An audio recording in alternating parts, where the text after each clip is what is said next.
கர்த்தருடைய பரிசுத்த நாமம் மகிமைப்படுவதாக. எல்லாருக்கும் ஓய்வு நாள் வாழ்த்துக்கள். ஹாப்பி சாபத். தேவனுடைய திரு சமூகத்தில் இன்றைக்கு நாம் உட்கார்ந்திருந்து அவருடைய வார்த்தைகளை கற்றுக்கொள்ள பரலோகத்தின் ஆண்டவர் கொடுத்திருக்கிற வாய்ப்புக்காக அவரை துதிப்போம். ஆன்லைனில் இணைந்திருக்கிற விசுவாச பிள்ளைகளையும் அன்போடு வாழ்த்தி நான் இந்த ஓய்வு நாளின் ஆரம்ப ஆராதனைக்கு வரவேற்றுக் கொள்கிறேன். ஒவ்வொரு ஓய்வு நாள் ஆரம்பத்திலும் முன்னோடிகளை பற்றி நாம் படித்து கொண்டிருக்கிறோம். நம் முன்னோடிகளை அறிவோம், நோயிங் அவர் பயனியர்ஸ் என்ற தொடரில் இன்றைக்கு 3வது பாகம் நாம் பாடத்தை படிக்க இருக்கிறோம். என்ன தலைப்பில் படிக்க போகிறோம் என்றால், ஆசரிப்பு கூடார வெளிச்சம், light on the sanctuary. Light on the sanctuary. சங்கீதம் 77 வசனம் 13. 77ஆம் சங்கீதம் 13ஆம் வசனம் சொல்லுகிறது, தேவனே உமது வழி பரிசுத்த ஸ்தலத்தில் உள்ளது. அது ஆங்கிலத்தில் படித்தீங்கன்னா, thy way o God is in the sanctuary என்று படிக்கலாம் ஆங்கிலத்தில். தேவனே உமது வழி ஆசரிப்பு கூடாரத்தில் உள்ளது. இந்த ஆசரிப்பு கூடாரம் என்பதை பரிசுத்த ஸ்தலம் என்றும் நம் வேதாகமத்தில் படிக்கிறோம். நம்முடைய தேவனைப் போல பெரிய தேவன் யார் என்று அந்த வசனம் சொல்லுகிறது. நமது மீதமான திருச்சபையின் சத்தியத்திற்கு 5 சத்திய தூண்கள் என்று சொல்லுவார்கள். நாங்கள் காலேஜில் படிக்கும் பொழுது, பாஸ்டிக்கு படிக்க போகும்பொழுது முதல்ல அதுதான் ஃபஸ்ட்டு சொல்லிக் கொடுப்பாங்க. 5S அப்படின்னு சொல்லுவாங்க, 5S என்று சொல்லுவார்கள். என்னென்ன என்றால், அதில் முதலாவது செகண்ட் கமிங். இது அந்த ஆர்டரில் இருக்குது. நமக்கு எந்தெந்த சத்தியங்கள் வரிசையாக கிடச்சிச்சின்னு அந்த ஆர்டரில் பார்க்குறோம். முதல்ல 2ஆம் வருகை. நம்ம படித்தோம்ல, மாபெரும் ஏமாற்றம் இல்லை 2ஆம் வருகை சம்மந்தப்பட்டது. அதற்கப்புறம் சாங்சுவரி, ஆசரிப்பு கூடார சத்தியம் நமக்கு கிடைத்தது. அதை இன்றைக்கி படிப்போம். 3வது சாபத், ஓய்வு நாள்.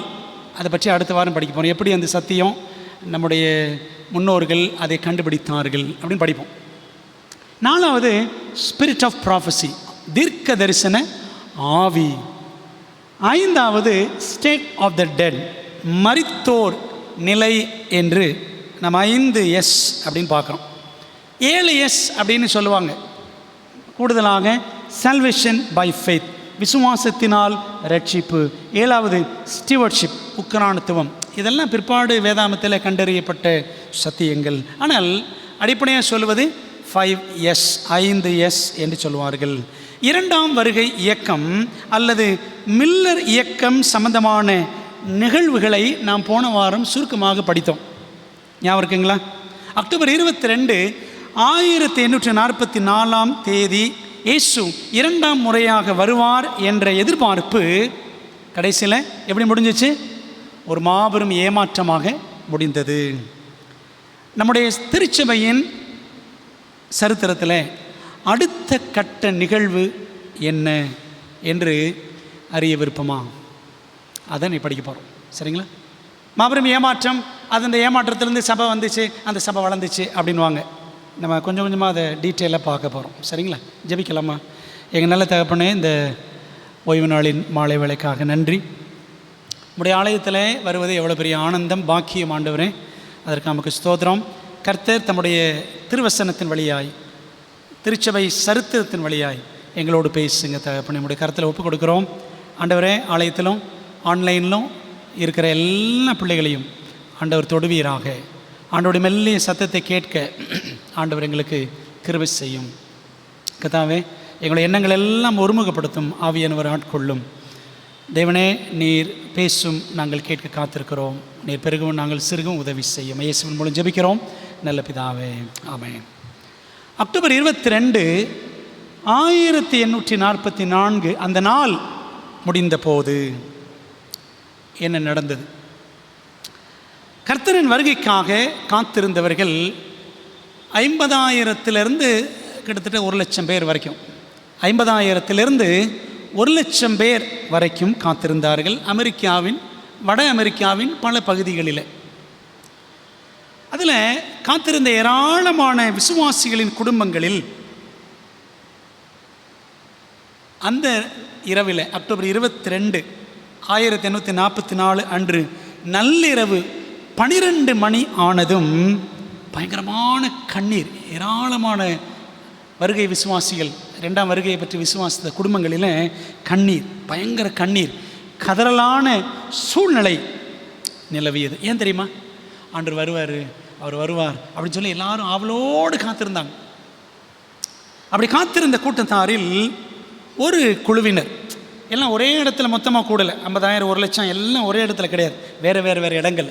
அப்படி ஒரு இடம் எங்கே அப்படின்னா அமெரிக்காவில் போர்ட் கிப்சன் என்ற ஒரு இடம். அந்த இடத்துல ஒரு குரூப், ஒரு குழு காத்திருந்தது ஆண்டோட வருகைக்காக. எங்கே அப்படின்னா ஹைரம் எட்சன் என்பவருடைய பண்ணையில், ஹைரம் எட்சன் என்பவருடைய பண்ணையில் தான் அநேகர் உற்சாகமாக கூடி காத்திருந்தார்கள். அந்த அனுபவத்தை பற்றி ஹைரம் எட்சன் சொல்லுகிறார். பாருங்களேன், இயேசு கிறிஸ்துவையும் அவரோடு வரும் பரிசுத்த தூதர்களையும் பார்ப்பதற்கு நாங்கள் நம்பிக்கையோடு காத்திருந்தோம். இயேசு கிறிஸ்து தூதர்களோடு வருவார்னு எல்லாரும் காத்திருந்தோம். மரணத்தால் நம்மை விட்டு பிரிந்து போன நம் முற்பிதாக்களாகிய ஆபிரகாம், ஈசாக்கு, யாக்கோபு போன்றவர்களும் நம் உற்றார் உறவினர்களும் இயேசுவின் குரல் கேட்டு எழும்ப போகிறதையும் நாங்கள் எதிர்பார்த்திருந்தோம். ஆபிரகாம், ஈசாக்கு, யாக்கோபு போன்றவர்கள், இன்னும் மரித்து போன நம்முடைய உற்றார் உறவினர்கள் எல்லாரும் நிச்சயவாங்க அந்த 2ஆம் வருகையில், 1ஆம் உயிர்த்தெழுதலில் உயிரோடு எழுந்திருப்பார்கள் என்று காத்திருந்தோம். ஆனால் அன்று நடு இரவு சென்ற போதும், நடுஇரவு ஆயிடுச்சு, அக்டோபர் 22 நைட்டு 12 மணி ஆயிடுச்சு. ஆனால் என்னாச்சா? இயேசு வராததால் நாங்கள் அனைவருமே அழ ஆரம்பித்தோம். எங்கள் நம்பிக்கையும் எதிர்பார்ப்புகளும் நொறுங்கி போயின. அன்று விடியும் வரை நாங்கள் அழுது கொண்டிருந்தோம். எல்லாரும் என்ன செஞ்சாங்களாம்? விடிய அழுதுகிட்டே இருந்தாங்களாம். 22ஆம் தேதி முடிஞ்சோம். அப்போ அந்த நேரத்தில் இந்த ஹைரம் எட்சன் இயேசு தன்னுடைய வாழ்க்கையில் செய்த நன்மைகள் எல்லாம் யோசித்து பார்க்குறார்.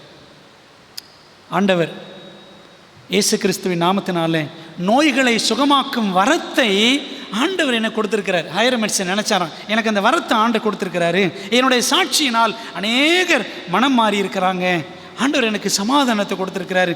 எதிர்பார்த்த நேரத்தில் இயேசு வரவில்லை என்பதனால் என்னோடய விசுவாசத்தை நான் என்ன செஞ்சிடக்கூடாது, நான் விட்டுறக்கூடாது. கிறிஸ்துவின் வருகையின் நாளை நம்ம கணக்கு போட்டதில் எங்கேயோ தவறு நடந்திருக்கும், கண்டிப்பாக அந்த தவறு என்னன்னு தேவன் நமக்கு வெளிப்படுத்துவார் அப்படின்னு அவர் யோசித்துட்டே இருந்தாராம் ஹைரம் எட்சன். இப்போ விடிய ஆரம்பிக்கவும் 23ஆம் தேதி அப்படி ஆகிற நேரத்தில், அந்த விடிகிற நேரத்தில் எட்சன் சொல்கிறாரு, ஒரு சிலர் இருந்தாங்க, வாங்க நம்ம எல்லாம் ஜெபம் பண்ணுவோம். அப்போ கூட இருந்தவங்களாம் கேட்குறாங்க, அழுதுகிட்டே கேட்குறாங்க, பைபிள் பொய்யா? பரிசுத்தவான்களுக்கு பலன் கிடையாதா? நியாயத்தீர்ப்பின் நாள் கிடையாதா? கடவுளே கிடையாதா? கடவுளே இல்லையா? அப்படின்னு எல்லோரும் மாற்றி கேள்வி கேட்குறாங்க. ஏன்னா எல்லோரும் ஆண்டவர் வருவான்னு எதிர்பார்த்தாங்கல்ல, ஆண்டவர் வரல. அப்போது எட்சன் சொல்கிறாரு, அப்படியெல்லாம் கிடையாது, பரலோகத்தில் ஒரு தேவன் இருக்கிறார். தானியேல் சொன்ன மாதிரி எட்சன்னு சொன்னாராம், பரலோகத்தில் ஒரு தேவன் இருக்கிறார், அவரே நமக்கு பாவ மன்னிப்பு, ஆசீர்வாதம் எல்லாம் கொடுக்கிறவர், அவர் நம்மை கைவிட மாட்டார்.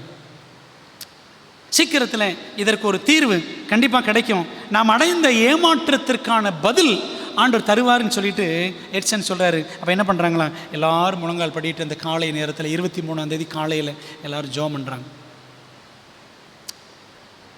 பிற்பாடு ஜெபம் பண்ணதுக்கப்புறம் அந்த அனுபவத்தை எட்சன் சொல்கிறார். பாருங்களேன், எங்கள் ஜெபம் ஏற்றுக்கொள்ளப்பட்டதாக ஆவியானவர் எங்களை உணர்த்துவதற்காகவும் எங்களை ஏமாற்றத்திற்கான தெளிவான பதில் கிடைப்பதற்காகவும் நாங்கள் தொடர்ந்து ஜெபத்தில் நிலைத்திருந்தோம். நாங்கள் ஜெபம் பண்ணிட்டே இருந்தோம், ஆவியானவர் எங்களுக்கு உணர்த்துதல் கொடுக்கணும். எங்கள் ஜெபத்தை ஆண்டவர் ஏற்றுக்கிட்டாரு.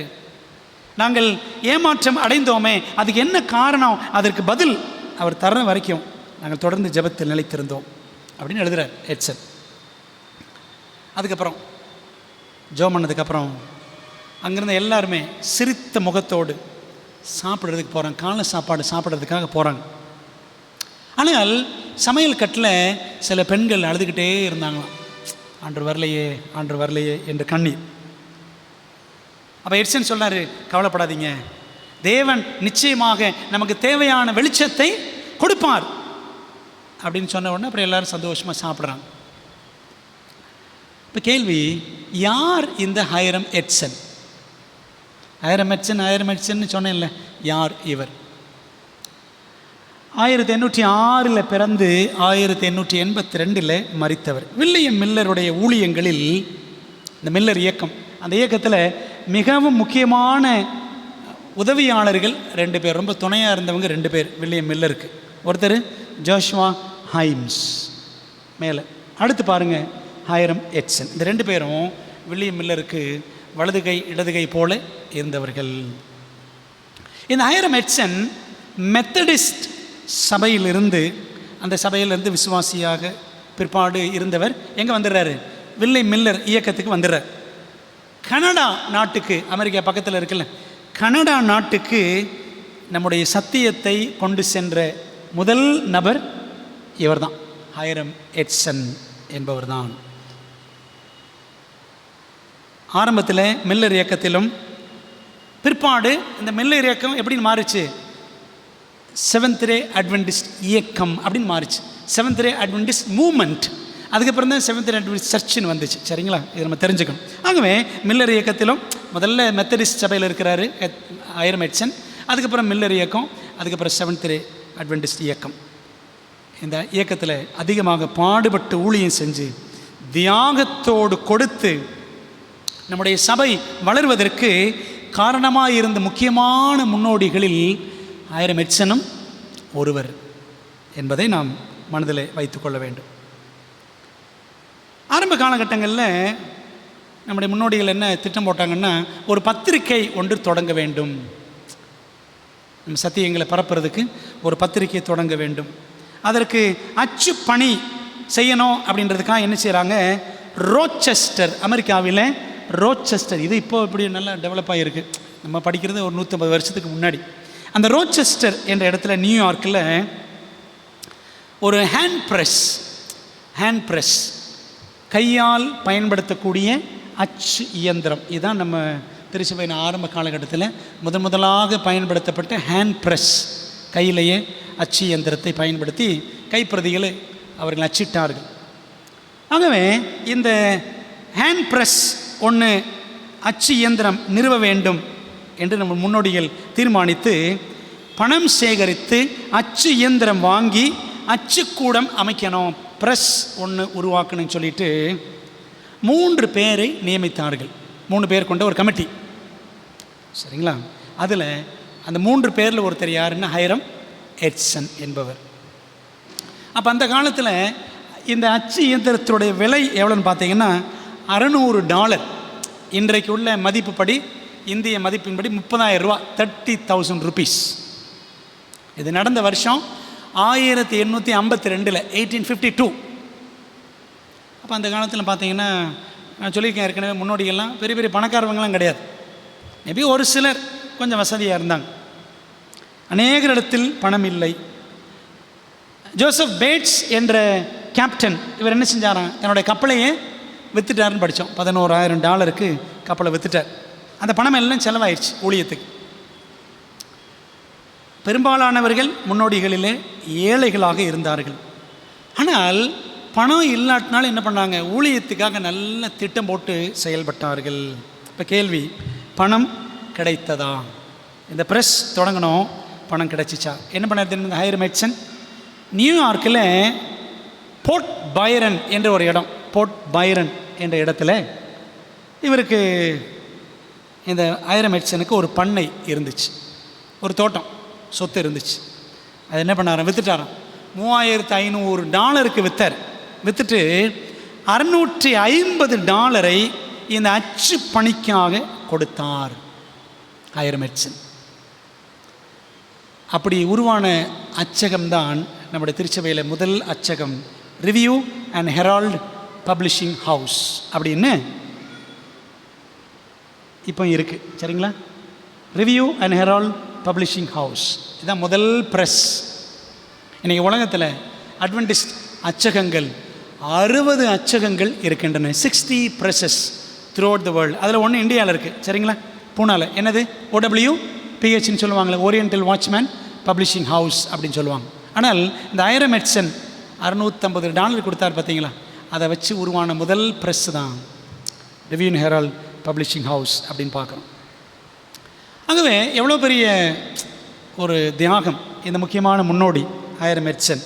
அவரை நினைவு கூறும் விதமாக, அவரை கனம் பண்ண விதமாகத்தான் என்ன செஞ்சாங்களாம், ஜேம்ஸ் ஒயிட், எலன் ஒயிட் தங்களுடைய 2வது மகனுக்கு அந்த கடைசியில் இருக்கிற பையன், 4 ஆண் பிள்ளைகளில் 2வது மகனுக்கு ஜேம்ஸ் எட்சன் அப்படின்னு பேர் வச்சாங்க. ஹைரம் எட்சன் அவர் பேரில் அந்த எட்சனை எடுத்து என்ன செஞ்சாங்களாம், ஜேம்ஸ் எட்சன் என்று பெயர் வைத்தார்கள். அன்பானவர்களே, சரி, அக்டோபர் 23 1844 அன்று காலையில் என்ன பார்த்தோம்? இது வரைக்கும் எல்லோரும் கூடி ஜோம் பண்ணாங்க, சரிங்களா? காலையில் ஹைரம் எட்சன் எல்லோரும் உற்சாகப்படுத்தி எல்லோரும் சேர்ந்து ஜோம் பண்ணாங்க. ஆண்டவர் கண்டிப்பாக பதில் கொடுப்பார் அப்படின்னு சொல்லி சொன்னார்ல. தொடர்ந்து என்ன நடந்தது? எல்லாரும் சாப்பிட்டு முடித்த பிற்பாடு, காலை ஆகாரம் முடித்த உடனே எல்லாம் வீட்டுக்கு போகிறாங்க. அவங்க வீட்டுக்கு போகிறாங்க. சிலருக்கு வீடெல்லாம் கிடையாது, சரிதானே? சிலர் வீட்டெல்லாம் விற்றுப்பிட்டாங்க, சிலர் தோட்டத்தெல்லாம் விற்றுட்டாங்க. அப்படி போகிறாங்க. ஒரு சிலர் அப்படியே தயங்கி நிற்கிறாங்க. என்ன பண்ணுறது? ஆண்டவர் வருவார்னு உற்சாகத்தில் என்ன செஞ்சிட்டோம்? எல்லாத்தையும் விற்றுப்பிட்டோம், எல்லாத்தையும் விட்டுட்டோம், எங்கே போகிறதுன்னு சிலர் அப்படியே திகைச்சிட்டு இருக்கிறாங்க. அந்த சமயத்தில் ஓஆர்எல் குரோசியர், ஓவன் ரசல் லூமிஸ் குரோசியர் என்ற ஒரு நபர், இவர் ஒரு வாலிப வயதில் இருந்த ஒரு சகோதரன். இவரும் மில்லர் இயக்கத்திலே ஒரு பிரசங்கியார். இவர் மூலமாகத்தான் ஆசரிப்பு கூடார உபதேசம் நமது திருச்சபையில் ஆரம்ப காலங்களில் நமக்கு விளக்கமாக கிடைத்தது. அதை நம்ம பின்னாடி பார்ப்போம். என்ன ஆச்சுன்னா, ஹைரம் எட்சன் இவர்கிட்ட சொல்கிறார், குரோசியர்கிட்ட சொல்கிறார். என்ன சொல்கிறாரு?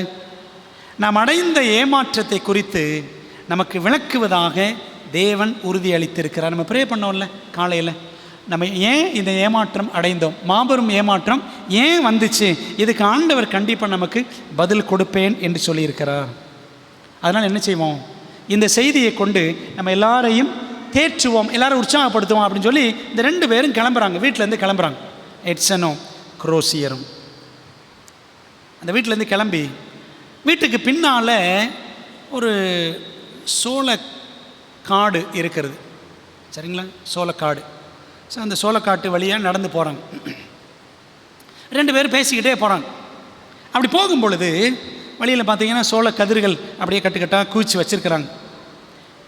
இன்னும் ஒரு இடத்துல பார்த்தீங்கன்னா நிறைய பகுதிகள் அந்த சோள காடு அறுவடை பண்ணாமலே ஒரு பகுதி அப்படியே இருக்கிறது, சரிங்களா? ஏன் அறுவடை பண்ணலை? ஆண்டவர் வர போகிறாரு, இதை அறுவடை பண்ணி என்ன பண்ணுறதுன்னு அப்படியே விட்டுட்டாங்க. அப்போ ஒரு பக்கம் சோளக்காடு அப்படியே கதிர்கள் நிற்கின்றன. இப்படி 2 பேரும் பேசிக்கிட்டே போகிறாங்க. இந்த குரோசியர் என்ன பண்ணுறாரு? அவர் பேசிக்கொண்டே கூட எட்சன் வந்துக்கிட்டு இருக்காரு நினச்சிக்கிட்டு அப்படியே போயிட்டுருக்கிறார். ஆனால் எட்சன் ஒரு இடத்துல அப்படியே நின்று அவர் வானத்தை அண்ணாந்து பார்க்கிறார். ஒரு தரிசனத்தில் அவர் இருக்கிறார். வானம் அப்படி திறந்திருக்கிறதையும், பிரதான ஆசாரியரான இயேசு கிறிஸ்து பரலோகத்தின் பரிசுத்த ஸ்தலத்திலிருந்து மகா பரிசுத்தலத்துக்குள்ளே பிரவேசிக்கிறதையும் எட்சன் பார்க்கிறார். அப்போது எட்சனுக்கு என்ன புரியுதுன்னா, ஆண்டவர் இயேசு கிறிஸ்து எங்கே போயிட்டாரு? பரலோகத்தின் பரிசுத்தலத்திலிருந்து மகா பரிசுத்தலத்திற்குள்ளே ஒரு முக்கியமான ஊழியம் செய்வதற்காக 2ஆம் அறைக்குள்ளே அவர் பிரவேசித்திருக்கிறார் அப்படின்னு இவருக்கு மனசில் தோணுது இந்த தரிசனத்துக்கு பிறகு. ஆனால் குரோசியர் பக்கத்தில் இல்லை. ஏன்னா குரோசியர் அப்படி பேசிக்கிட்டே நடந்து போயிடுறார். அப்படியே போகிறாரு. ரொம்ப தூரம் போயிட்டு தான் கூட எட்சன் இல்லைன்னு திரும்பி பார்க்குறாரு. பின்னாடி தூரத்தில் நிற்கிறார் எட்சன். அப்போ எட்சனை பார்த்து குரோசியர் சொன்னாராம், எட்சன் ஏன் அங்கே நிற்கிறீங்க அப்படின்னு கேட்டார். உடனே வேகமாக கிட்ட வந்த எட்சன் சொன்னாராம், குரோசியர், ஆண்டவர் நம்முடைய காலை ஜெபத்திற்கு அவர் பதில் கொடுத்து விட்டார். காலையில் ப்ரே பண்ணோம்ல, ஏன் இந்த ஏமாற்றம், ஆண்டவர் பதில் கொடுத்து விட்டார் என்று சொல்லிக்கொண்டே குரோசியர் கிட்ட எட்சன் நடந்து போகிறார். இந்த அனுபவத்தை பற்றி நம்முடைய சரித்திர புத்தகத்தில் பாருங்கள். இவர் தான் இந்த தரிசனம் கண்டவர், சரிங்களா?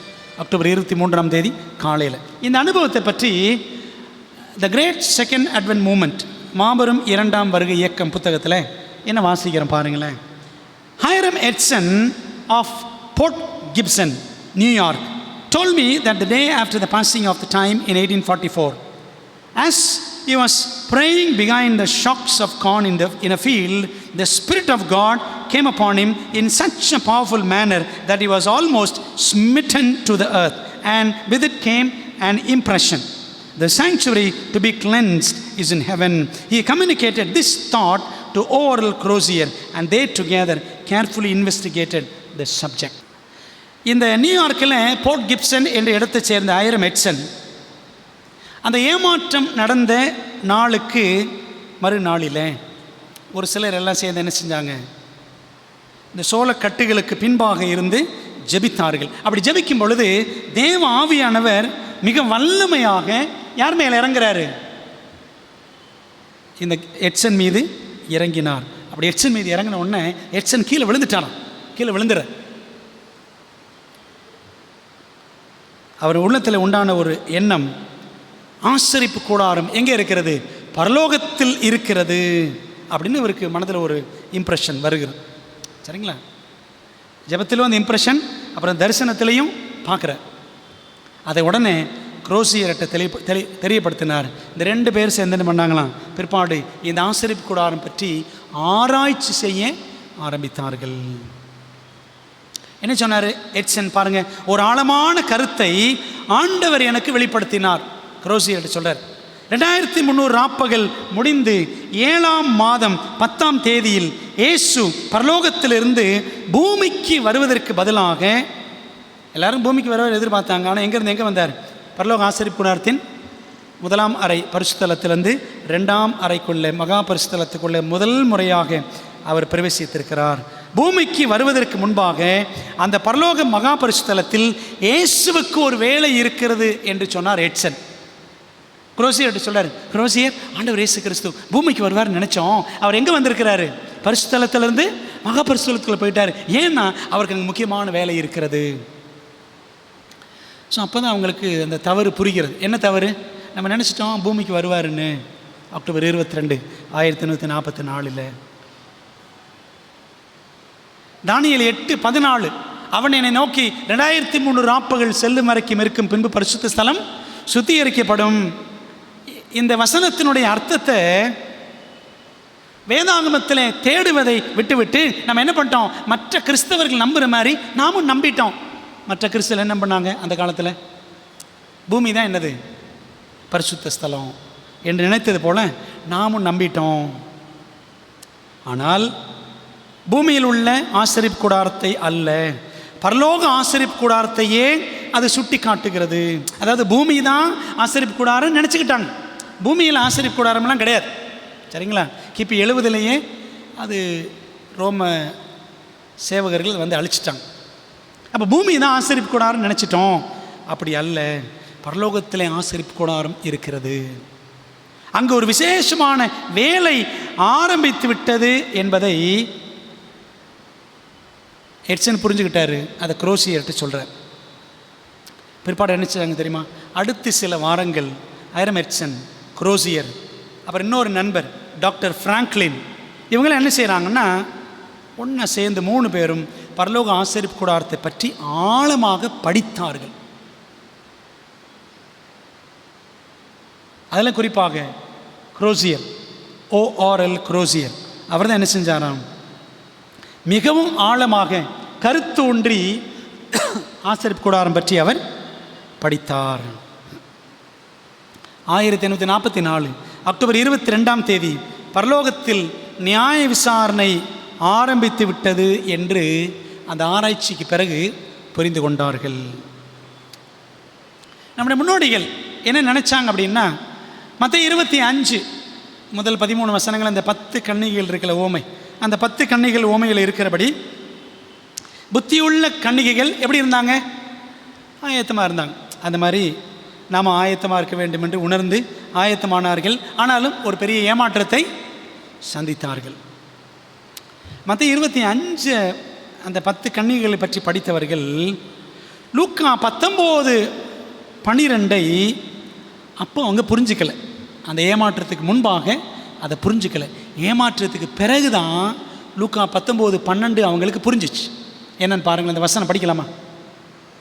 பிரபுவாகிய ஒருவன் ஒரு ராஜ்யத்தை பெற்றுக்கொண்டு திரும்பி வரும்படி தூர தேசத்துக்கு போக புறப்பட்டான். ஆண்டவர் இயேசு கிறிஸ்து பரிசுத்தலத்திலிருந்து மகா பரிசுத்தலத்திற்குள்ளே பிரவேசித்தார். இந்த பூமியில் 33 வருஷம் வாழ்ந்தார். அப்புறம் மரித்தார், பரிசுத்தலத்துக்குள்ளே பிரவேசித்தார், உயிர் தெழுந்து அதுக்கப்புறம் மகா பரிசுத்தலத்துக்குள்ளே போனார் 1944. ஏன் அப்படின்னா, தூர தேசத்திற்கு பரலோகத்திற்கு சென்று ராஜ்யத்தை பெற்றுக்கொண்டு அவர் திரும்பி வரும்படி அவர் புறப்பட்டார். அப்போ ஆண்டவர் இயேசு கிறிஸ்து மகா பரிசுத்தலத்துக்குள்ளே பிரவேசித்தது எதுக்காகன்னா, நியாய தீர்ப்பை முடித்து ராஜ்யத்தை பரிசுத்தவான்கள் சார்பில் பெற்றுக்கொள்வதற்காக அவர் உள்ளே பிரவேசித்தார் அப்படின்னு அப்புறம் புரிஞ்சுக்கிட்டாங்க. ஏமாற்றத்துக்கு அப்புறம் பிதாவிடம் ராஜ்யத்தை பெற சென்றிருக்கிற கிறிஸ்து எப்போ சென்றார்? அக்டோபர் 22, 1844 சென்றவர் மறுபடியும் வருவார் என்ற தெளிவான முடிவுக்கு முன்னோர்கள் வந்தார்கள். என்ன பார்க்க போகிறோன்னா, இந்த 3 பேரும் ஐரமெட்சன், குரோசியர், ஃப்ராங்க்லின், இந்த 3 பேரும் ஆராய்ச்சி செய்து ஆசரிப்பு கூடாரத்தை பற்றி வேதாமத்தில் ஆராய்ந்து என்ன கண்டுபிடிச்சாங்க அந்த ஏமாற்றத்துக்கு பிறகு என்பதை சுருக்கமாக உங்களுக்கு நான் சொல்ல போகிறேன். நீங்கள் அப்படியே அதை படமாக நீங்கள் பார்த்துக்கிட்டே வாங்க. ஆசரிப்பு கூடாரம் என்றால் தேவன் வாசம் பண்ணும் புனித ஸ்தலம் என்று பொருள். சாங்சுவரி என்றால் யார் இருக்கிற இடம்? தேவன் வாசம் பண்ணும் புனித ஸ்தலம். பூமியானது ஆசரிப்பு கூடாரம் என்று வேதாகமத்தில் எங்குமே கூறப்படவில்லை. இதெல்லாம் கண்டுபிடிக்கிறாங்க. பூமி தான் பரிசுத்த ஸ்தலம் அல்லது ஆசரிப்பு கூடாரம்னு பைபிளில் எங்கேயுமே கிடையாது. வனாந்தரத்தில் இஸ்ரவேலர் உண்டாக்கிய வாசஸ்தலம், அதுக்கு என்ன பேர்? ஆசரிப்பு கூடாரம். மோசே காலத்தில் அது செஞ்சாங்க, அதுக்கு பேர் சாங்சுவரின்னு பேர். அதற்கப்புறம் சாலமோன் என்ன செய்தார்? எருசலேமே தேவாலயம் கட்டினார். அதற்கும் ஆசரிப்பு கூடாரம் என்றே அழைக்கப்பட்டது. அந்த ஆசரிப்பு கூடாரத்தில், இது சாலமோனுடைய தேவாலயம். இந்த ஆசரிப்பு கூடாரத்தில் 2 அறைகள் இருந்தன. வெளியில் பிராகாரம், சரிங்களா, கோட்டியார். உள்ளுக்குள்ளே 2 அறைகள். முதலாம் அறை பரிசுத்த ஸ்தலம், அந்த முதல் பகுதி, சரிங்களா, முதல் பகுதி பரிசுத்த ஸ்தலம். 2ஆம் அறை மகா பரிசுத்த ஸ்தலம் எனப்பட்டது. மகா பரிசுத்த ஸ்தலத்தில் என்ன இருந்துச்சு? 10 கட்டளைகள் என்னும் தேவனின் பிரமாணம் அடங்கிய அந்த உடன்படிக்கை பெட்டி இருந்தது. அந்த பெட்டிக்குள்ளே, பெட்டிக்கு மேலே கிருபாசனம், சரிங்களா, அந்த மூடி, அந்த மூடியினுடைய மேல் பகுதி கிருபாசனம். கிருபாசனத்துக்கு மேலே 2 கேருபீன்கள், பொன்னால் செய்யப்பட்ட 2 தூதர்களின் சிலைகள் இருந்தன. அந்த 2 தூதர்களுக்கு இடையில தான் தேவனுடைய பிரசன்னம், ஷெக்கினா, மகிமை, தேவனுடைய ஒளி, பிரகாசமான ஒளி அங்கே இருந்தது. அதான் தேவனுடைய பிரசன்னம் அப்படின்னு கண்டுபிடிக்கிறாங்க. மகா பரிசுத்தலத்திற்குள்ளே பிரதான ஆசாரியன் வருஷத்திற்கு 1 முறை பிரவேசிப்பான். அது 7ஆம் மாதம் 10ஆம் தேதி அன்று. அந்த நாள் இஸ்ரவேல் மக்களுக்கு பாவ நிவாரண நாள் அல்லது நியாய தீர்ப்பின் நாள் என்று அது அழைக்கப்பட்டது. தேவன் வாசமாயிருந்த அந்த பெட்டி, உடன்படிக்கை பெட்டி, அந்த பெட்டிக்கு மேலே தேவனுடைய பிரசன்னம் இருந்துச்சுல்ல, அந்த பெட்டிக்கு முன்பாக பிரதான ஆசாரியன் செல்வான் வருஷத்துக்கு 1 முறை. அவனுடைய கையில், அந்த பிரதான ஆசாரியன் கையில் அந்த எரிகிற நறுமண தூபம் அவன் கையில் இருந்துச்சு. அந்த சென்சர், தூப கலசம் இருந்தது. அதில் அந்த சாம்பிராணி நறுமணம், அந்த புகை எழும்பிக் கொண்டே இருக்கும். அதை என்ன செய்வான்? தேவ சமூகத்தில் அவன் அசைவாட்டுவான். அவன் அங்கே உள்ளே இருந்த வேளையில் ஜனங்கள்லாம் எங்கே இருப்பாங்க? எல்லாரும் வெளியில் இருப்பாங்க. எல்லாம் வெளியில் உபவாசத்தோடு ஒரு வேலையும் செய்யாமல் காத்திருப்பார்கள். அந்த நாள் அவர்களுக்கு என்னவா பைபிள் சொல்லுது? பெரிய ஓய்வு நாள், ஹை சாபத் அல்லது கிரேட் சாபத் அப்படின்னு பேர். வருஷத்தில் அந்த 7ஆம் மாதம் 10ஆம் தேதி பெரிய ஓய்வு நாள், சரிங்களா? நீங்கள் பைபிளில் கூட பாருங்களேன், இயேசு மரிச்ச அன்னைக்கு கூட என்ன ஓய்வு நாள் போட்டுக்கு தெரியுமா? படிச்சிருக்கீங்களா? பைபிள் படிக்கலாமா? எடுங்க, யோவான் சுவிசேஷம். யோவான் சுவிசேஷம் எடுங்க, 19ஆம் அதிகாரம். 19ஆம் அதிகாரத்துக்கு வாங்களேன். யோவான் சுவிசேஷம் 19 பக்கம் 31. ஜான் 19:31 வாசிக்கிறேன். அந்த நாள் பெரிய ஓய்வு நாளுக்கு ஆயத்த நாளாய் இருந்தபடியினால் உடல்கள் அந்த ஓய்வு நாளிலே சிலுவைகளில் இராதபடிக்கு அப்படின்னு படிக்கிறோம். பார்த்தீங்களா? இயேசு கிறிஸ்து மரித்த ஓய்வு நாள் என்ன ஓய்வு நாளா? பெரிய ஓய்வு நாள். அங்கே அன்பானவர்களே, அந்த பாவ நிவாரண நாள், அந்த நாள் தான் என்ன செய்கிறார்? இயேசு கிறிஸ்துவும் மரிக்கிறார். அதை பெரிய ஓய்வு நாள். பஸ்காவை அன்னைக்கு அடிப்பாங்க, சரிங்களா? அடித்து தான் என்ன செஞ்சாங்க? எகிப்திலிருந்து புறப்பட்டாங்க. ஆபீப் மாதம் அப்படின்னு படிக்கிறோம், சரிங்களா? ஸோ இந்த மாதிரி சில பண்டிகைகள் வரக்கூடிய இந்த நாளை பெரிய ஓய்வு நாள் அப்படின்னு சொல்லுவாங்க. பிரியமானவர்களே, ஆண்டவர் இயேசு கிறிஸ்து அந்த பெரிய ஓய்வு நாளிலே மரித்தார். இப்போ பிரதான ஆசாரியன் உள்ளே போவான், சரிங்களா? பாவ நிவாரண நாள் அப்போ உள்ளே இருப்பான். ஜனங்கள் எல்லாரும் வெளியே காத்திருப்பார்கள். அவன் வெளியே வரும் சமயத்தில், பிரதான ஆசாரியன் வெளியே வரக்கூடிய சமயத்தில் ஜனங்கள் என்ன செய்வாங்களாம்? அவருடைய அங்கியின் கீழ் பகுதியில் இந்த சின்ன சின்ன மணிகள், மாதுளம்பழம் போன்ற அந்த மாதுளம்பழம் மணிகள் அப்படி தொங்கும். அந்த சிறு மணிகள் சத்தம் கேட்குறத மிக கூர்ந்து கவனித்து கொண்டிருப்பார்கள் ஜனங்கள் எல்லாரும். ஏன் கவனிப்பாங்க தெரியுமா? ஜனங்களின் பாவங்கள் நிமித்தம் தேவன் அவர்களது பிரதான ஆசாரியனை ஒருவேளை கொன்று போட்டாலும் அவர்கள் அதை உடனடியாக அறிய மாட்டார்கள். மணி சத்தம் கேட்காது. உள்ளே போன பிரதான ஆசாரியன் நடந்து பாவ நிவாரணம், ஜனங்களுடைய பாவங்களுக்காக சுத்திகரிப்பு செஞ்சுக்கிட்டு இருக்கிறாருன்னா அந்த மணி சத்தம் கேட்டுக்கிட்டே இருக்கும். அந்த சத்தம் கேட்கிறதான்னு எல்லோரும் கூர்ந்து கவனிச்சுட்டு இருப்பாங்க வெளியிலேருந்து. சில நேரம் அந்த பிரதான ஆசாரியன் ஜனங்களின் பாவங்கள் நிமித்தம் அவன் அடிக்கப்பட்டு அவன் மரிப்பான். ஆனாலும் அவன் ஜனங்களின் பாவங்களை தன் மீது சுமந்து கொண்டு பெரும்பாலும் வெளியே வந்து விடுவான். அப்படி யாராவது பிரதான ஆசாரியன் இறந்துருக்காங்களா அப்படின்னு அந்த பாவ நிவாரண நாளில், அப்படி இது வரைக்கும் நான் இந்த அனுபவத்தையும் படிக்கலை, ஒருவேளை ஏதாவது இருக்கலாம், தெரியல எனக்கு. வருடம் நெடுகிலும் ஜனங்கள் தங்கள் பாவங்களை என்ன செய்வாங்க? ஆசரிப்பு கூடாரத்துக்கு ஆட்டுக்குட்டியை கொண்டாந்து அந்த ஆட்டுக்குட்டி மேலே கையை வச்சு அவங்க அறிக்கை செய்வாங்க. அறிக்கையிட்டு ஆட்டையோ மாட்டையோ பலி செலுத்தும் போது ஆசாரியன் என்ன செய்வான்? அந்த பலி மிருகத்தின் ரத்தத்தில் கொஞ்சம் எடுத்துகிட்டு போய் ஆசரிப்பு கூடாரத்தில் வெளியில் இருக்கக்கூடிய வெண்கல பலிபீடத்திலையும் உள்ளே இருக்கிற அந்த தூபபீடம் அந்த திரைக்கு முன்னாடி எல்லாம் தெளிப்பான். இவ்விதமாக ஜனங்களின் பாவங்கள் ஆசரிப்பு கூடாரத்திற்குள் கொண்டு செல்லப்பட்டது, சரிங்களா? பாவி தன்னுடைய பாவத்தெல்லாம் ஆட்டுக்குட்டி மேலே அறிக்கை செஞ்சு டிரான்ஸ்ஃபர் ஆயிரும் பாவம் எல்லாம். அந்த ஆட்டுக்குட்டி மேலே இருக்கிற பாவம் ரத்தத்தின் வழியாக எங்கே போகும்? இந்த பிரதான ஆசாரியன் அதை ரத்தத்தை எடுத்துகிட்டு பாவி வெட்டிடுவான். அதை ஆட்டுக்குட்டியை வெட்டி ரத்தத்தை ஆசாரியன் பிடிச்சி அதை உள்ளே கொண்டு போய் உள்ளே தெளிச்சிருவார். என்ன அர்த்தம்? பாவங்கள் பாவிகிட்டேருந்து ஆட்டுக்குட்டிக்கு வந்து ஒரு பாவிக்கு பதிலாக ஒரு குற்றமற்ற மிருகம், மாசற்ற ஒரு பிராணி மரிக்கிறது, சரிங்களா? இயேசு கிறிஸ்து நமக்காக மரிப்பார் என்பதற்கு அடையாளம். ஆகவே பாவியிடமிருந்து பாவம் ஆட்டுக்குட்டிக்கு வந்து ஆட்டுக்குட்டியிலிருந்து எங்கே போகுது? இப்போது ஆசரிப்பு கூடாரத்துக்கு உள்ளே போகுது, அங்கே போய் டெபாசிட் ஆகுது, சரிங்களா? ஏன்னா அந்த வெண்கல் பலிபீடத்தில் அந்த 4 கொம்புகள்லையும் பூசுவாங்க. அப்புறம் உள்ள தூபபீடத்தில் அந்த 4 கொம்புகளில் பூசுவாங்க, திரைக்கு முன்னாடி தெளிப்பாங்க. So sin is transferred into the sanctuary. பாவம் ஆசரிப்பு கூடாரத்திற்குள்ளே மாற்றப்படுகிறது. இது தினம் நடக்கிற செயல். ஆனால் 7ஆம் மாதம் 10ஆம் தேதியில் அந்த பாவங்கள் என்ன செய்யும்? உள்ளே சேர்ந்த பாவங்கள் சுத்திகரிக்கப்படும், கழுவப்படும், ஆசரிப்பு கூடாரத்திலிருந்து அகற்றப்படும். ஏன்னா ஆசரிப்பு கூடாரம் என்ன ஆயிடுச்சு? இப்படி வருஷம் தினந்தோறும் அந்த வருஷம் நெடுகிலும் பாவம் உள்ள அப்படியே சேர்ந்து என்ன ஆயிடுச்சு? ஆசரிப்பு கூடாரம் தீட்டுப்பட்டு விட்டது. தீட்டுகளுக்குள்ளே ஆசரிப்பு கூடாரம் நிற்கிறது. அப்போ அந்த தீட்டுகளை அகற்றணும். அந்த தீட்டுகள் அகற்றப்படும் நாள் தான், சுத்திகரிக்கப்படும் நாள் தான் பாவ நிவாரண நாள். இந்த பாவ நிவாரண நாளை பற்றி விளக்கமாக படிக்கணும் அப்படின்னா லேவியராகமம் 16ஆம் அதிகாரம். வருஷத்துக்கு ஒரு நாள் நடக்கிற ஆராதனை. தினம் நடக்கிற ஆராதனை ஆசரிப்பு கூடாரத்தில். அதை பற்றி படிக்கணும் அப்படின்னா டெய்லி சர்வீஸ், இன்னொன்று இயர்லி சர்வீஸ்.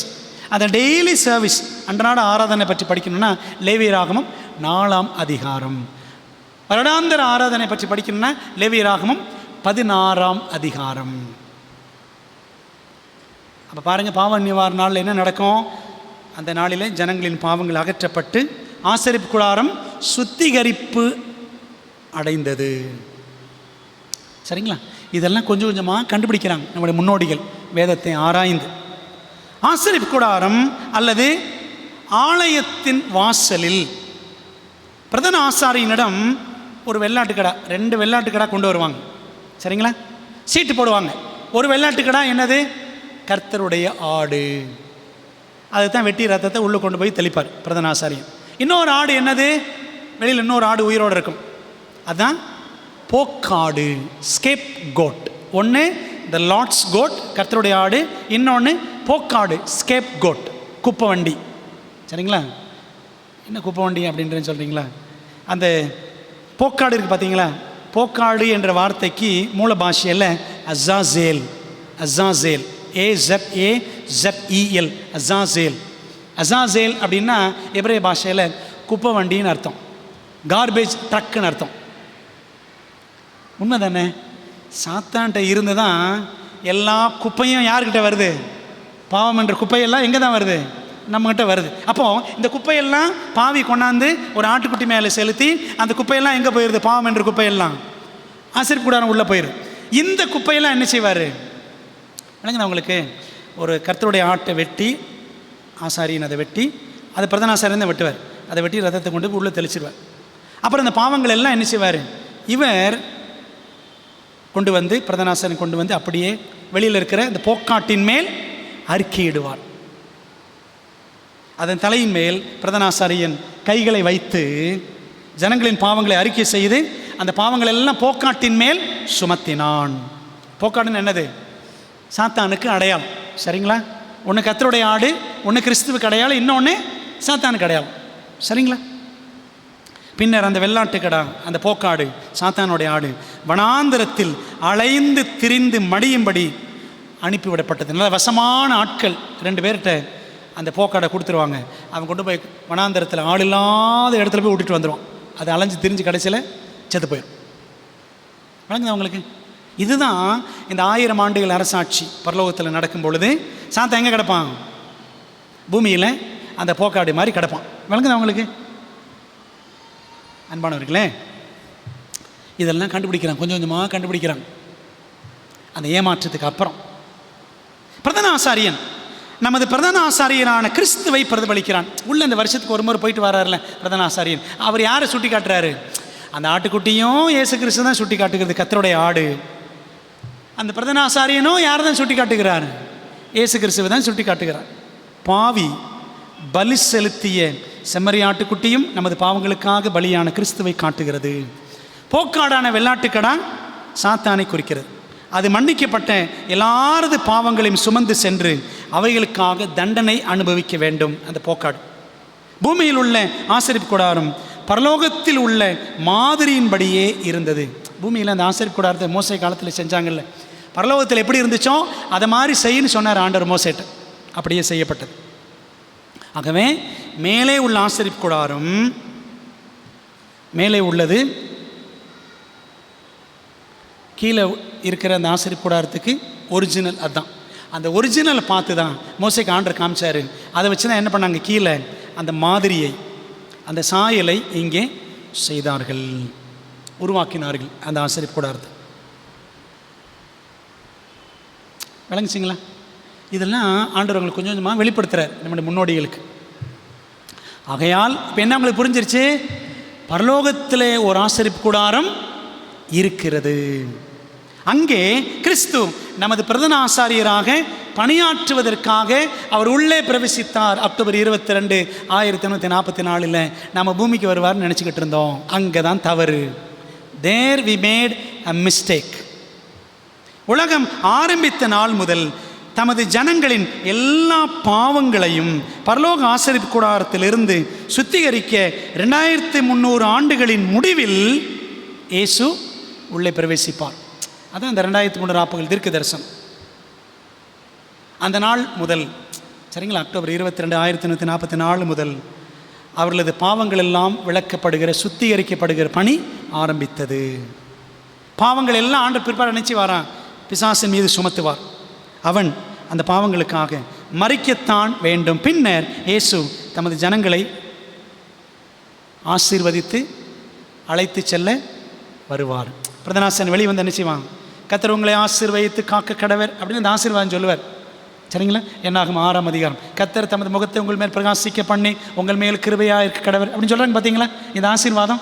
இது அந்த பிரதான ஆசாரியன் ஆகிய ஆரோன் மற்ற பிரதான ஆசாரியர்கள் அந்த பாவ நிவாரண நாளில் கடைசியில் அந்த போக்காட்டின் மேலே பாவங்கள்லாம் சுமத்தி அனுப்பி விட்டுட்டு எல்லாருக்கும் அந்த ஆசீர்வாதம் சொல்லுவார்.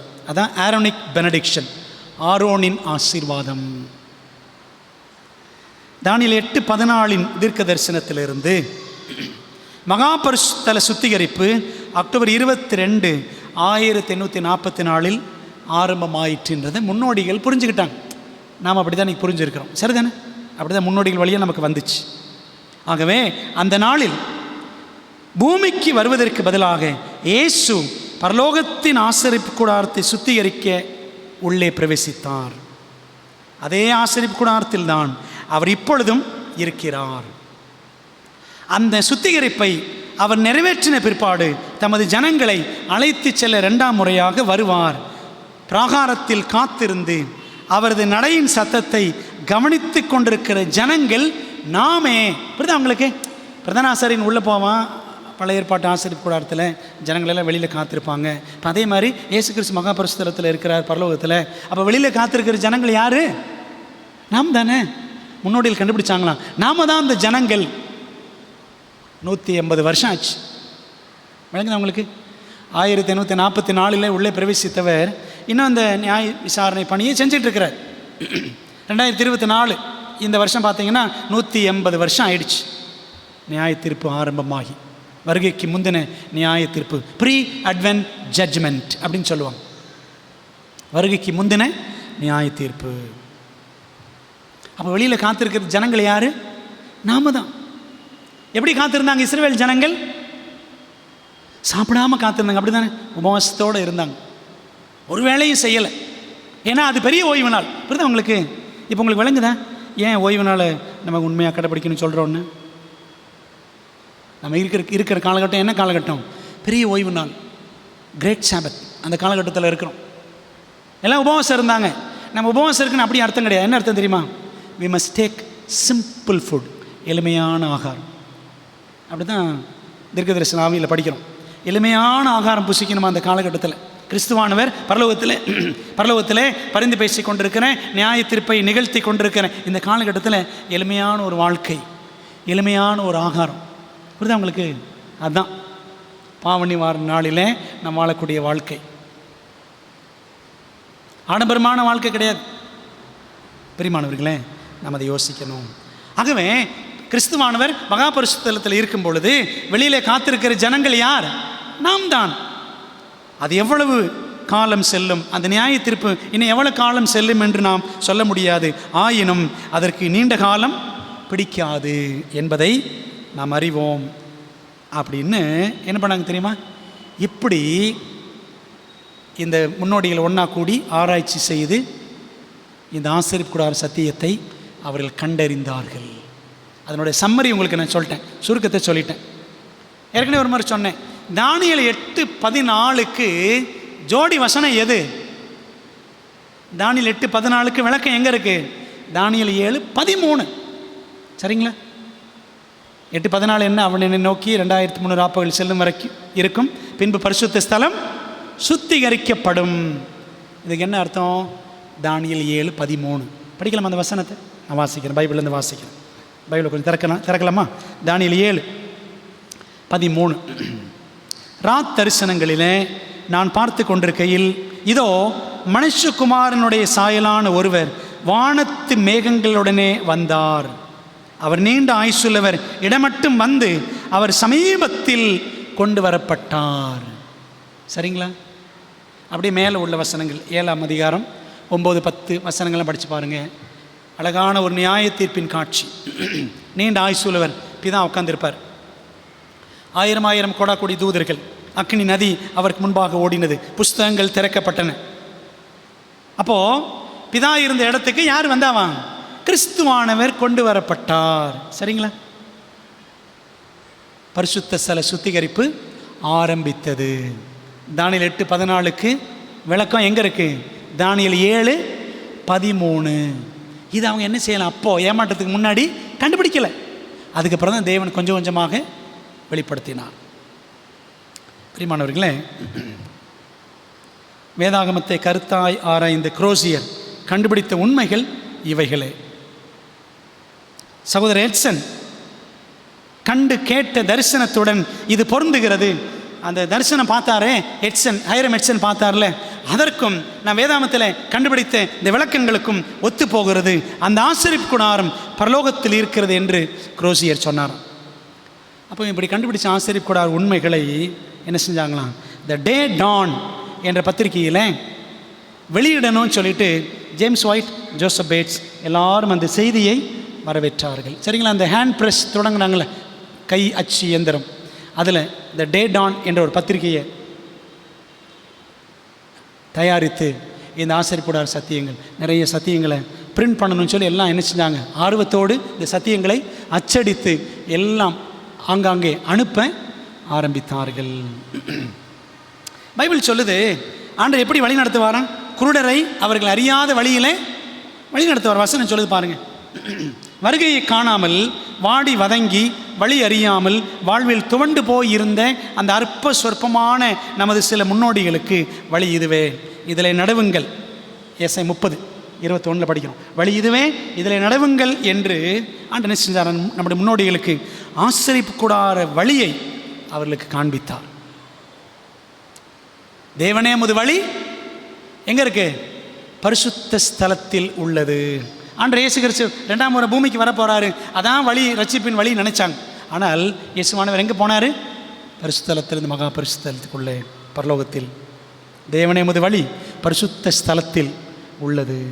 நம்முடைய தேவனை போல பெரிய தேவன் யார்? ஆண்டதை வெளிப்படுத்திட்டார் ஹைரம் எட்சனுக்கு. இந்த வசனத்தின்படி குருடர்களைப் போல தவித்து தடுமாறி கொண்டிருந்தவர்கள் தடம் புரண்டு போய்விடாதபடிக்கு பரலோகத்தின் தேவன் ஆசரிப்பு கூடார வெளிச்சத்தை மிகச் சரியான நேரத்தில் கொடுத்தார். ஏசாயா 42:16 குருடரை அவர்கள் அறியாத வழியிலே நடத்தி. கண்ணு தெரியாதவங்களுக்கெல்லாம் இந்த வசனம் நல்லா தெரியும். பிளைண்ட் பீப்புள், அவங்களுக்கெல்லாம் இந்த வசனம் நல்லா தெரியும். குருடரை அவர்கள் அறியாத வழியிலே நடத்தி அவர்களுக்கு தெரியாத பாதைகளில் அவர்களை அழைத்து கொண்டு வந்து அவர்களுக்கு முன்பாக இருளை வெளிச்சமும் கோணலை செவையுமாக்குவேன். இந்த காரியங்களை நான் அவர்களுக்கு செய்து அவர்களை கைவிடாதிருப்பேன். சத்தியத்தை சரியாக புரிஞ்சுக்கலன்னு வச்சுக்கோங்களேன், நாம் யார் தான்? நாம் குருடர் தான். என்ன குருடர்? ஆவிக்குரிய குருடர். அப்போ ஆண்டவர் வருவார்னு எதிர்பார்த்து காத்திருந்த நம்ம முன்னோடிகள் கடைசியில் ஒரு இருளுக்குள்ளே கடந்தார்கள். ஆண்டவர் என்ன பண்ணார்? வெளிச்சத்தை கொடுத்தார். என்ன வெளிச்சம்? ஆசரிப்பு கூடார வெளிச்சம். அவர்கள் இருளை வெளிச்சமும் அவர்கள் கோணலை செவ்வையும் ஆக்குவேன் என்று சொன்னதை, இந்த வசனத்தை அப்படியே ஆண்டவர் நம்முடைய முன்னோடிகள் வாழ்க்கையில் நிறைவேற்றினார்.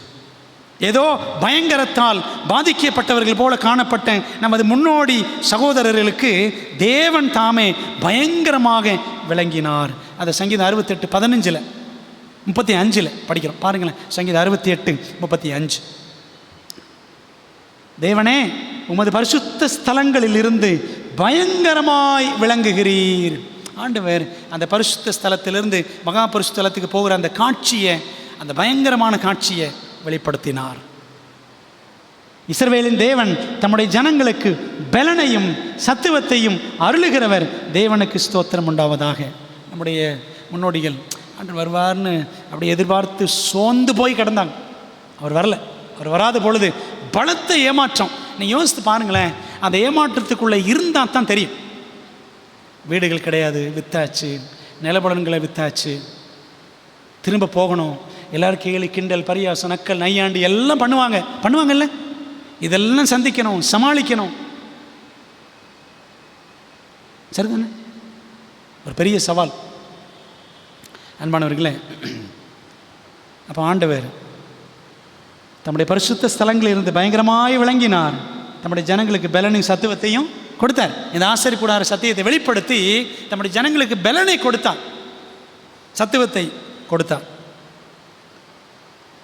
ஆசரிப்பு கூடார வெளிச்சத்தை பெற்ற சத்திய திருச்சபைக்கு இந்த வெளிச்சத்தை கொடுத்துட்டு ஆண்டு சொன்ன கட்டளை தான் பாருங்களேன். வெளிப்படுத்தல் 10:11 வாசிக்கிறோம். அதை ஏமாற்றத்துக்கு பிறகு, அப்பொழுது அவன் என்னை நோக்கி, நீ மறுபடியும் அநேக ஜனங்களையும் ஜாதிகளையும் பாஷ்யக்காரரையும் ராஜாக்களையும் குறித்து தீர்க்க தரிசனம் சொல்ல வேண்டும் என்றான். ஏமாற்றான் அப்படின்னு சொல்லி முடங்கிறாதீங்க, நீங்கள் மறுபடியும் என்ன செய்யணும், எழுந்து ஊழியம் செய்யணும் அப்படின்னு ஆண்டவர் இந்த திருச்சபையை உருவாக்கினார். பிற்பாடு என்ன செஞ்சாங்கன்னா, போக போக சாங்சுவரி கான்ஃபரன்சஸ் நடத்தினாங்க. ஆசிரியப்பு கூடார கலந்தாய்வு கூட்டங்களை நம்முடைய முன்னோடிகள் நடத்த ஆரம்பித்தார்கள். எங்கே நடந்துச்சு? 1000 எட்சனுடைய அதே பண்ணையில் சில முன்னோடிகள் ஒன்று கூடி ஆசிரியப்பு கூடார சத்தியங்களை ஆராய்ச்சி செய்தார்கள். சில வருடங்களுக்கு பிறகு அது குறித்து எலன் ஒயிட் பின்வருமாறு எழுதினார். இது எங்கே படிக்கிறோன்னா, செலக்டட் மெசேஜஸ் வால்யூம் 1 பேஜ் 206 அதில் எழுதுகிறாங்க. நான் தமிழில் வாசிக்கிறேன், சரிங்களா? அதை நோட் பண்ணிக்கோங்க. ஆங்கிலத்தில் வாசிக்கிறவங்க ஓகே, தமிழில் வாசிப்போம். எச்சரிப்பின் தூதை, அதாவது இயேசு கிறிஸ்து வரப்போகிறாரு அக்டோபர் 22, 1944. அந்த தூதை பிரசங்கித்தவர்கள். ஓகே, நான் அதை தமிழில் வாசிக்கிறேன். நமது விசுவாசத்தின் அஸ்திவாரம் எவ்வளவு உறுதியாக போடப்பட்டிருக்கிறது என்பதை நமது மக்களில் அநேகர் உணராமல் இருக்கின்றனர். இந்த சத்தியத்தை ஆண்டவர் கொடுத்தப்போ ஸ்ட்ராங் ஃபவுண்டேஷன் போட்டு கொடுத்தார். இது அநேகருக்கு தெரியல. இந்த ஆசிரியப்பு கூடார சத்தியம் இதாங்க நம்ம சபைக்கு அஸ்திபாரமான சத்தியம். ஆசிரியப்பு கூடாரம், ஓய்வு நாள், அதான் அந்த 5 சொன்னேன் பார்த்தீங்களா? இந்த 5 முக்கியமானது.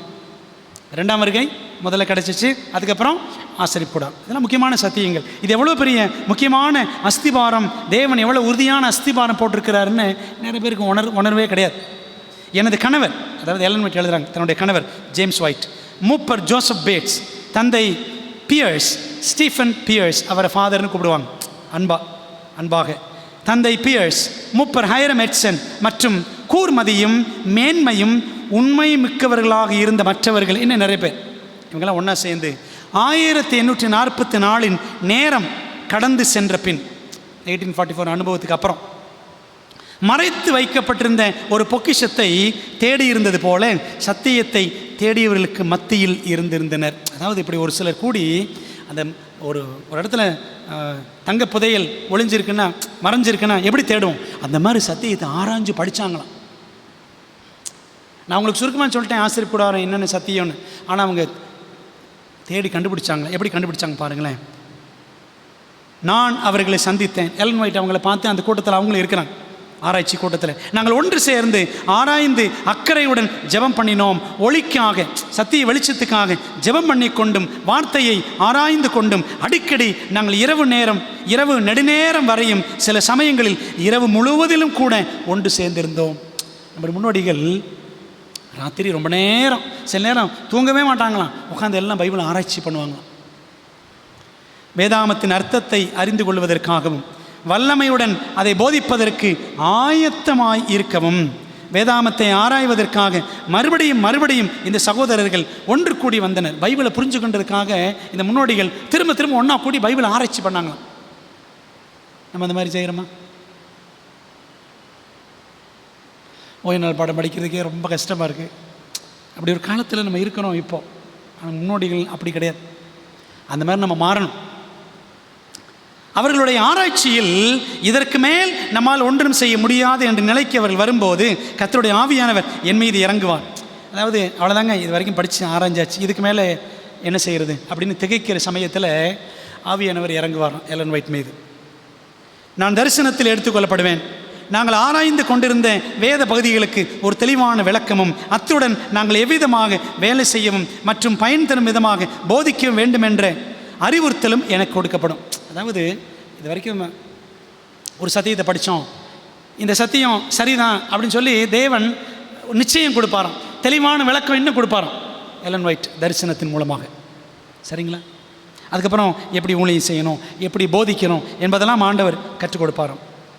அந்த அறிவுறுத்தல் எனக்கு கொடுக்கப்படும், அறிவுரை எனக்கு கொடுக்கப்படும் தரிசனம் வழியாக. இவ்விதமாக கிறிஸ்து, அவரது ஊழியம் மற்றும் அவரது ஆசாரித்துவம் பற்றிய வேத வாக்கியங்களை நாங்கள் புரிந்து கொள்வதற்கு உதவியாக வெளிச்சம் கொடுக்கப்பட்டது. பார்த்தீங்களா, கிறிஸ்து, அவருடைய ஊழியம், அடுத்து எங்கே பரிசுத்தலம், மகா பரிசுத்தலம், அவருடைய ஆசாரிய ஊழியம், இதெல்லாம் எனக்கு வெளிக்காட்டப்பட்டது, அந்த வெளிச்சம் கொடுக்கப்பட்டது. அந்த நேரத்திலிருந்து முன்னோர்கள் அந்த காலத்திலிருந்து தேவனுடைய நகரத்தில் நாம் பிரவேசிக்கின்ற நேரம் வரைக்குமான சத்தியத்தின் வரிசை எனக்கு தெளிவாக காட்டப்பட்டது. பார்த்தீங்களா, எப்படி தானியேல் காலத்திலிருந்து 2ஆம் வருகை வரைக்கும் ஆண்டவர் சிலை சொப்பனத்தை காமிச்சாரோ, எலன் ஒயிட் அம்மையாருக்கும் ஆண்டவர் செஞ்சாராம். அந்த ஏமாற்றம், மாபெரும் ஏமாற்றம் காலத்திலிருந்து நான் பரலோகத்துக்குள்ளே நுழையிற வரைக்கும் ஆண்டவர் எல்லா காரியங்களையும் வரிசையாக காமிச்சிட்டாராம். விளங்குது உங்களுக்கு? அதை எழுதுனாங்க. கர்த்தர் எனக்கு கொடுத்திருந்த அந்த உபதேசத்தை நான் மற்றவர்களுக்கு கொடுத்தேன். இன்றைக்கி நம்ம எழுதி வச்சுட்டு போயிட்டாங்க. சரிங்களா, நம்ம அதை படிக்கணும், கற்றுக்கணும். தேர்ந்தெடுக்கப்பட்ட தூதுகள் என்ற புத்தகத்தில் நம்ம அதை வாசிக்கணும். பாகம் 1 பக்கம் 303 304 வாசிக்கிறோம். அன்பான தேவ பிள்ளைகளை, அப்போ பாருங்களேன், நமக்கு ஆச்சரிய கூடாத சத்தியம் கிடச்சிருக்குன்னா தேவன் அதை ஆச்சரியமாய் நம்முடைய முன்னோடிகள் வழியாக அவங்க இரவு பகலாக படித்து ஆராய்ந்து தூங்காமல் அப்படி கண்டுபிடிச்சாங்க. இதுக்கு மேலே முடியலைன்னு சொல்லும் பொழுது தேவன் எலன் ஒயிட்டுக்கு தரிசனம் கொடுத்து அந்த தரிசனத்தின் வழியாக அந்த கண்டுபிடிக்கப்பட்ட சத்தியங்களை உறுதிப்படுத்தினார். அன்பானவர்களே, கடைசி ஒரு வாசகம் வாசிப்போம். மாபெரும் போராட்டம் பக்கம் 321 தமிழில், ஆங்கிலத்தில் கிரேக் கான்ட்ரவர்சி பக்கம் 352 53 வாசிக்கிறேன். எச்சரிப்பின் தூதை பிரசங்கித்தவர்கள் சரியான தூதை சரியான நேரத்தில் கொடுத்திருந்தனர். ஆண்டவர் வரப்போகிறாரு அக்டோபர் 22 1944. இந்த தூத மில்லர் இயக்கமும் சொன்னாங்களே 1943 ஆண்டவர் வருவார். இந்த வருகையின் தூதை பிரசங்கித்தவர்கள் சரியான நேரத்தில் சரியான செய்தி தான் கொடுத்தாங்க, அதில் தப்பே கிடையாது. ஆனால் நடக்க வேண்டிய சம்பவத்தை தான் அவர்கள் தவறாக புரிந்திருந்தனர். என்ன சம்பவம்? இயேசு கிறிஸ்து பூமிக்கு வருவாருன்னு நினச்சிட்டாங்க. பூமி தான் ஆசரிப்பு கூடாரம். பிறகுதான் கண்டுபிடிச்சாங்க பூமி ஆசரிப்பு கூடாரம்னு பைபிள் எங்கேயுமே போடலைன்னு. அப்புறம் தான் கண்டுபிடிச்சாங்க, ஏமாற்றத்துக்கு அப்புறம்னு பார்த்தோம். சரிங்களா? So the date was correct, the calculation was correct, but the event was wrong. கணக்கு சரிதான், அவன் கண்டுபிடிச்ச தேதியெல்லாம் சரிதான், எது மட்டும்தான் தப்பு? ஆண்டவர் பூமிக்கு வருவார்னு நினச்சது தான் தப்பு. அவர் எங்கேருந்து எங்கே வந்தார்?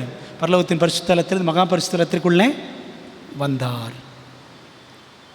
அதையெல்லாம் வச்சு அழகாக எழுதுறாங்க. ஆனால் நடக்க வேண்டிய சம்பவத்தை தான் அவர்கள் தவறாக புரிந்திருந்தனர். தொடர்ந்து பாருங்களேன். அவர்களது இருதயங்களில் இருந்ததை அவர்களுக்கு வெளிப்படுத்துவதற்கு அந்த குறிப்பிட்ட நேரமானது அவர்களுக்கு பரீட்சையாக விளங்கும்படி தேவன் அவர்களை கொண்டு வந்திருந்தார். என்ன சொல்கிறாங்கன்னா, ஏன் இந்த மாபெரும் ஏமாற்றம் அப்படின்னா, கிட்டத்தட்ட 50,000 1 லட்சம் பேர் காத்திருந்தாங்க. ஏமாற்றம் வந்ததுக்கப்புறம் மிச்சம் எத்தனை பேர் இருந்தாங்க? மிச்சம் எத்தனை பேர் சொல்லியிருக்கிறேன்? 50 பேர். அப்படி தானே? வெறும் 50 பேர் தான். மற்றவங்க என்ன செஞ்சாங்க? எல்லாரும் பிரிஞ்சு போயிட்டாங்க, பின்வாங்கி போயிட்டாங்க, வேறு சபைகள் தொடங்கிட்டாங்க. சரிங்களா? இப்படி அடுத்து தேதி குறித்து இப்படி வந்தது தான் யெகோவா சாட்சிகள், ஜெகோவா விட்னஸ். உங்களுக்கு தெரியுமா? ஜெகோவா விட்னஸ் சபையினுடைய founder Charles days Russell, city Russell. இவரும் மில்லர் இயக்கத்தின் வழியாக சத்தியங்கள்லாம் படித்தவர். சரித்திரம் அப்படித்தான் சொல்லுது. இவர் பின்னாடி அப்படியே போய் என்ன செஞ்சாராம்? பிற்பாடு ஆண்டவர் இப்போ வருவார், அப்போ வருவார், 1914 வருவார், 75 வருவார், அப்படி இப்படின்னு டேட்டு நிறைய குறித்து இன்னும் குறிச்சிக்கிட்டு தான் இருக்காங்க. அவங்க ஸ்பிரிச்சுவல் கம்மிங்னு சொல்கிறாங்க. சரிங்களா? இந்த ஜெகோவா விட்னஸ் மில்லர் இயக்கத்திலேருந்து பிரிஞ்சு போனது. அமெரிக்கன் அட்வென்ட் சர்ச் மில்லர் இயக்கத்திலேருந்து பிரிஞ்சு போனது. விளங்குது உங்களுக்கு அன்பானவர்களே? அப்போது அவங்க இருதயத்தில் என்ன இருக்குன்னு அவங்களுக்கே தெரியணுன்றதுக்காக தான் ஆண்டவர் என்ன பண்ணாராம்? இந்த ஏமாற்றத்தை அனுமதித்தார். விளங்குது அவங்களுக்கு? பூமி தான் ஆசரிப்பு கூடாரம்னு அவங்க தப்பாக புரிஞ்சுக்கிட்டாங்க. ஆண்டவர் அதை அனுமதிச்சார், தேவன் அனுமதித்தார். காட்ஸ் ப்ராவிடன்ஸ், தேவனுடைய கரம் அந்த ஏமாற்றத்தில் இருந்துச்சு. வழங்குது அவங்களுக்கு. அவங்க இருதயத்தில் என்ன இருக்குது? யார் உண்மையாக நிற்பாங்க? வெறும் 50 பேர், சரிதானே? ஒருவேளை அந்த 50 பேரை ஆண்டவர் வெளியே கொண்டு வர்றதுக்காக இவ்வளோ பெரிய ஏமாற்றத்தை அனுமதித்தாரோ? ஆண்டவர் தான் அந்த வழி நடத்தினார். அந்த நேரம், குறிப்பிட்ட நேரம், அக்டோபர் 22, 1844, அந்த டைம், அந்த குறிப்பிட்ட நேரம், அந்த ஏமாற்றம், இதெல்லாம் தேவன் அனுமதித்தார் தெய்வாதீனமாக. தொடர்ந்து பாருங்கள், தொடர்ந்து வாசிக்கிறோம். வருங்காலத்தை மறைத்து வைத்து தேவனுடைய மக்களை ஒரு தீர்மானத்திற்கு கொண்டு வர செய்வது தேவ நோக்கமாக இருந்தது. ஆண்டவர் வருங்காலத்தை, அடுத்து நடக்க போகிற காரியங்களை மறைச்சிட்டார். அந்த நேரத்தில் மறைச்சிட்டார். ஆசரிப்பு கூட வரும், மகா பரிசுத்தலத்துக்குள்ள கிறிஸ்து போகிறது.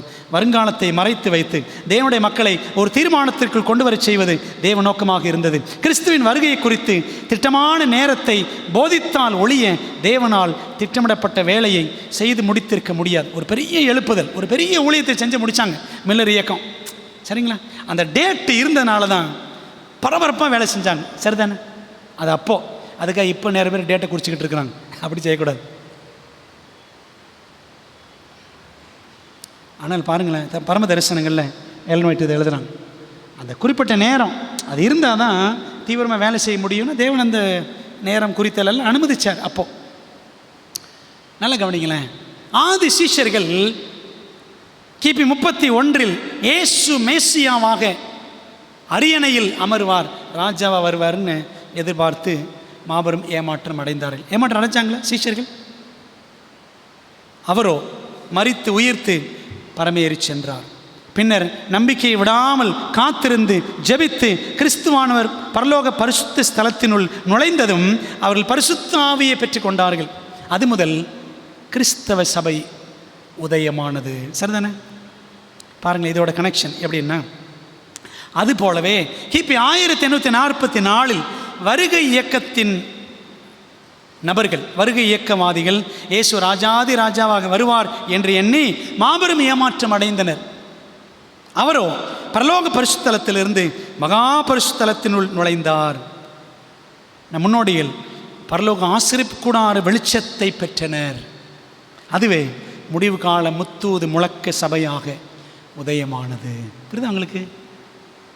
ஆண்டவர் இந்த மாபெரும் ஏமாற்றத்துக்கு அப்புறம் ஒரு சர்ச்சை எழுப்புறாருங்க. புரியுது உங்களுக்கு? சீஷர்கள் ஆண்டவர் இயேசு கிறிஸ்து மரித்து போன சமயத்தில் ஒரு பெரிய ஏமாற்றம் அடைஞ்சாங்க. இவர் எங்களை ரட்சிப்பாருன்னு நினச்சோம், இவர் செத்து போய் 3 நாள் ஆச்சு சொன்னாங்கல்ல லூக்கா 24.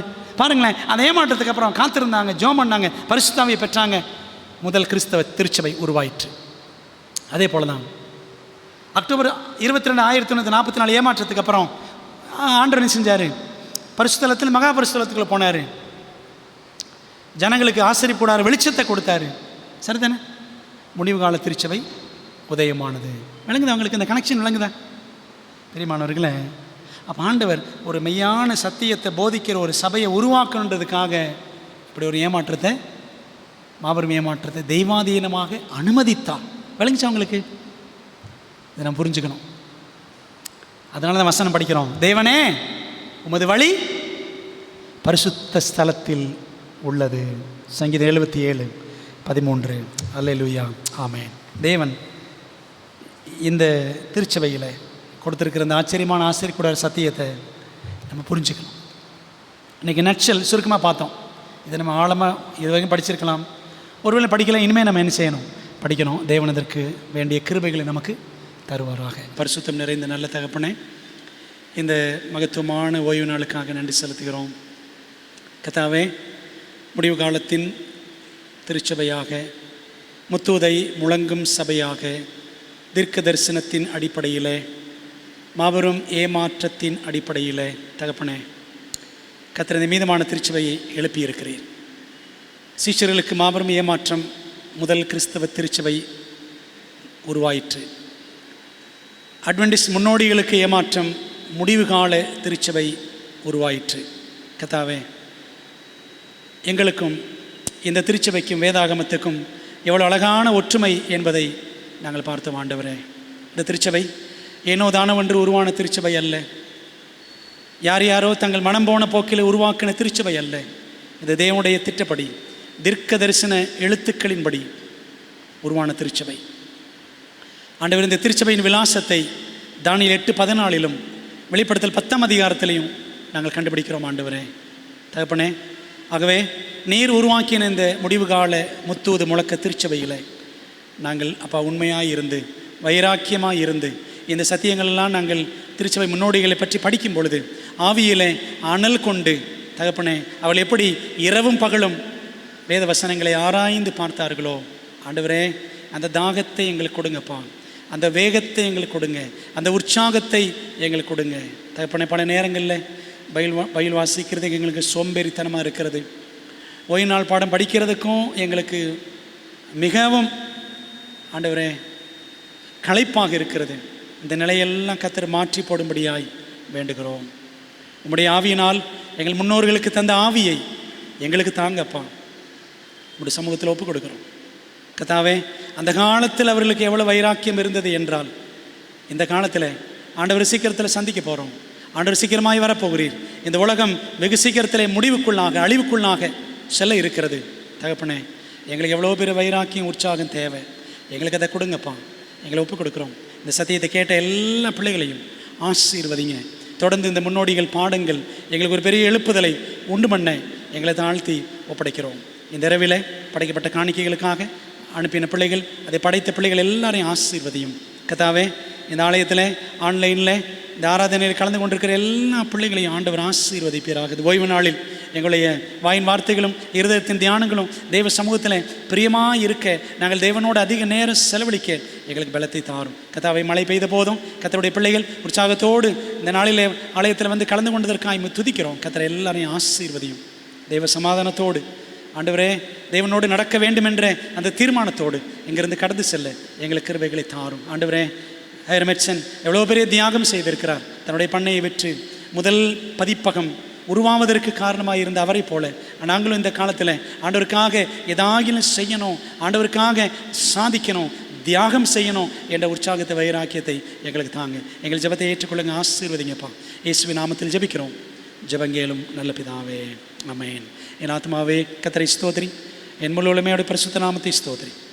என் ஆத்மாவே கர்த்தரை ஸ்தோத்திரி, அவர் செய்த சகல உபகாரங்களையும் மறவாதே, ஆமென். நம்முடைய கர்த்தராக இருக்கிற இயேசு கிறிஸ்துவின் கிருபையும் பிதாவின் அன்பும் ஆவியானவரின் ஐக்கியமும் ஆசீர்வாதமும் தேவதூதர்களின் காவல் வழி நடத்தல நம்ம எல்லாரோடும் இன்றும் என்றும் சதா காலங்களிலும் தங்கியிருப்பதாக, ஆமென்.